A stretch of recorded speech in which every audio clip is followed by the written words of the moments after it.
বাবা বাবা, তুই ফিরে এসেছিস মা?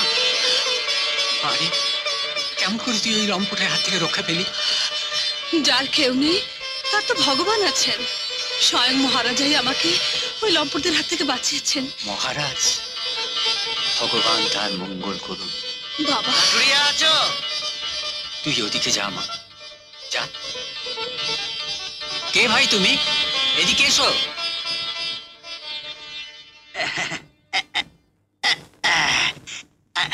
আমাকে তুমি চিনবে না, আমি হলাম গিয়ে রাজঘটক শিল সিম শ্রীপতি সদানন্দ গিটিগিটি। তোমার মেয়ের জন্য প্রস্তাব নিয়ে এলাম।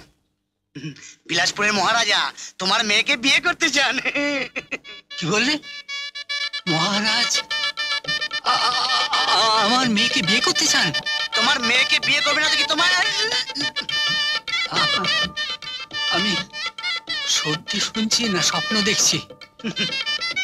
কাঠুরিয়া জানে না প্রেমের নাম হায়ুতাস। স্বপ্ন নয়, স্বপ্ন নয়, সত্যি, নিরেট সত্যি। স্বয়ং মহারাজ বিয়ে করতে চান। তোমার মেয়ে হবে রাজ রানী। না, আমি বহু বিবাহের পক্ষপাতী নই। শুধু সন্তান লাভের আশায় আমি একে একে 6 বার বিয়ে করেছি, কিন্তু তোমরা কেউ আমাকে সন্তান দিতে পারোনি। সন্তানহীন জীবন মরুভূমির মতো শূন্য। এই জীবনে সুখ নেই, শান্তি নেই, আছে শুধু হাহাকার আর হাহাকার।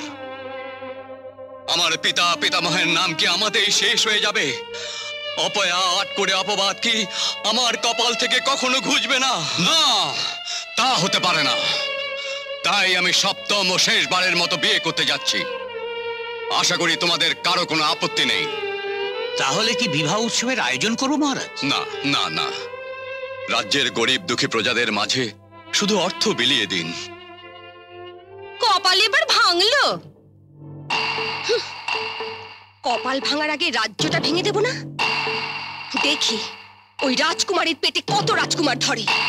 সেগুড়ে বালি, আটকুড়ে রাজার আবার সন্তান। দেখ, আমাদের সকলের কিন্তু একই দশা।